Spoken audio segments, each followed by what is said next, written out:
911 GT3 RS. This is as good as a Porsche gets. 9,000 RPM, F1 level Aero. It's set up for the track, but it also has 2 cup holders. Yes, we've been counting down to this one. New Zealand's first drive in the GT3 RS.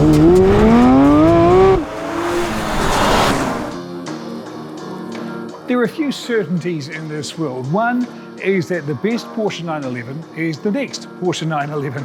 And by golly, this is it. The GT3 RS. It has just arrived to the bunker. I'm going to give you a moment to take it in.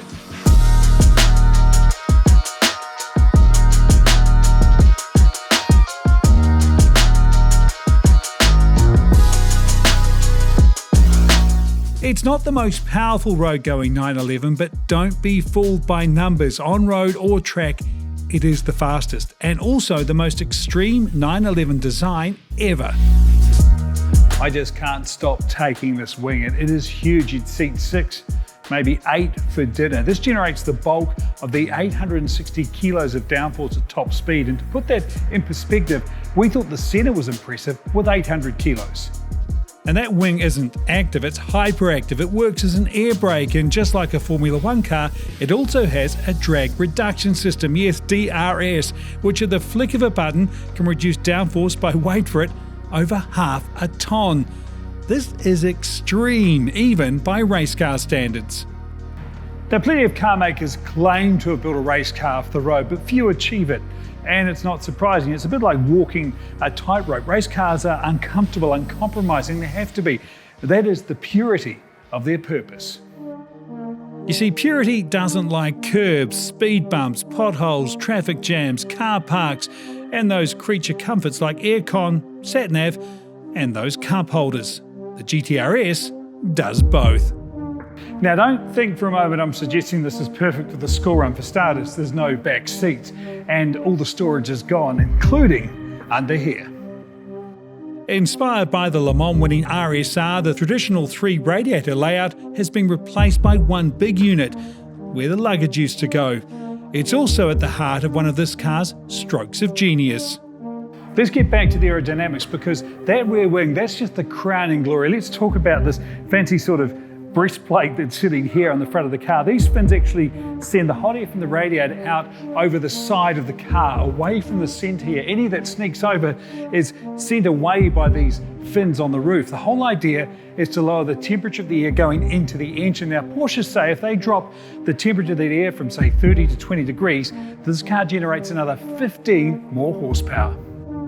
And on the subject of aero, like they say, but wait, there's more. There's also a whole ecosystem of vents, wings and fins doing their job to undo the bad work done by these wheels, which create all sorts of bad turbulence. These wings send the air around the wheel. These ones take the turbulent air away and then sends it along the car. The sills have been extended. Another vent too, taking the air and feeding it out around the back of the rear wheels. Every little bit counts with this car. Now, the whole aero system is fully active. There's flaps in the front that work with that big rear wing to make sure the car delivers a constant 30% front, 70% rear amount of downforce. But to give you an idea of how extreme Porsche's efforts are aerodynamically with this car, I'm going to take the GoPro here and I'm going to duck underneath the wheel arch and show you these suspension arms, which are also aerodynamically designed. In fact, they generate 40 kilos of downforce. I can show you the suspension arms, but not the engine. It's undercover, but it's there, I can assure you.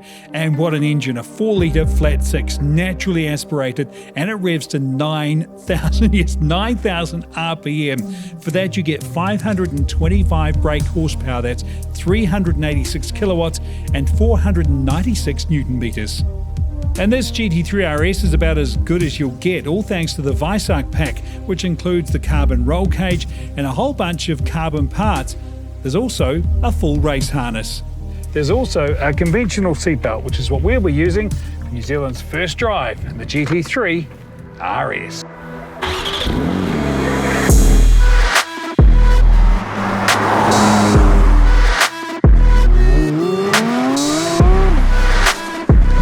Well, the first thing you notice is that this is super firm.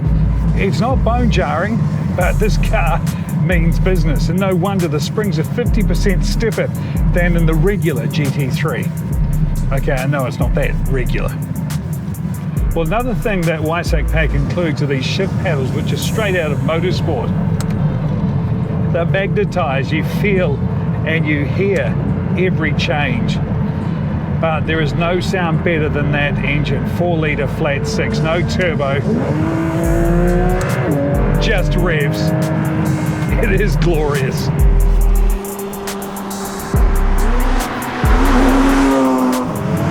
Well, those super cool shift paddles aren't the only tech at play on the steering wheel. There's also 4 knobs which let you, based on your drive mode selection, change literally thousands of characteristics about the way this car drives. Okay, time to take notes. You can adjust the suspension for both compression and rebound, front and rear.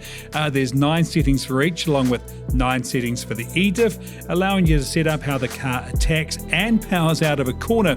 There are also 9 settings for the traction control.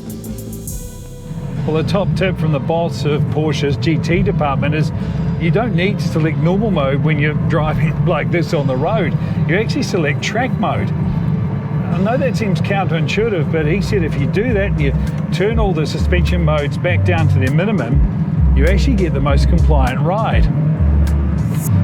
Well, he's right, and it works. Now, being an RS, it has a shorter final drive to make it more responsive for those faster track times. Now, that means top speed is limited to 296 k's an hour, but VMAX was never the goal. Instead, it's all about getting there quickly. 3.2 seconds, 0 to 100, and it will stop even faster. Those 410mm front discs will pull it up from 200 to 0 in just 102 meters. Now, I know technically those sort of speeds are for track only, but then technically so is DRS. A bumpy back road like this is the worst possible surface for a car that's so track focused, especially when the roads are greasy like they are. But we're not in hero mode.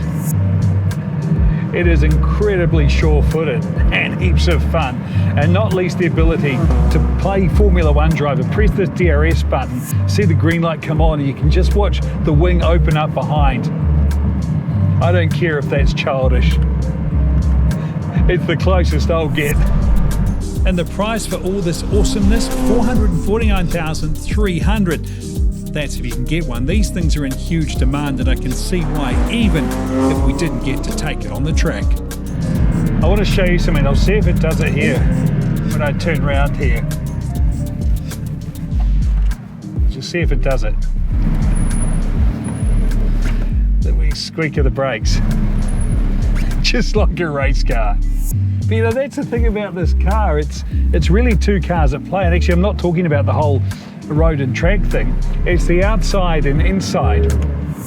You see, from outside, this car is so extreme. There's so much going on. You really don't know what to look at. How do you take it all in? But then you hop inside and, well, the focus is so singular. It's just pure driving. There's not much to distract you. I say not much because, well, there's around 6,500 chassis adjustments you can make on the steering wheel. But once you've done your homework, got your head around them, it is simple. And it's absolute driving pleasure with the best soundtrack around. I love it. You know, this isn't just the ultimate 911. This is the ultimate sports car.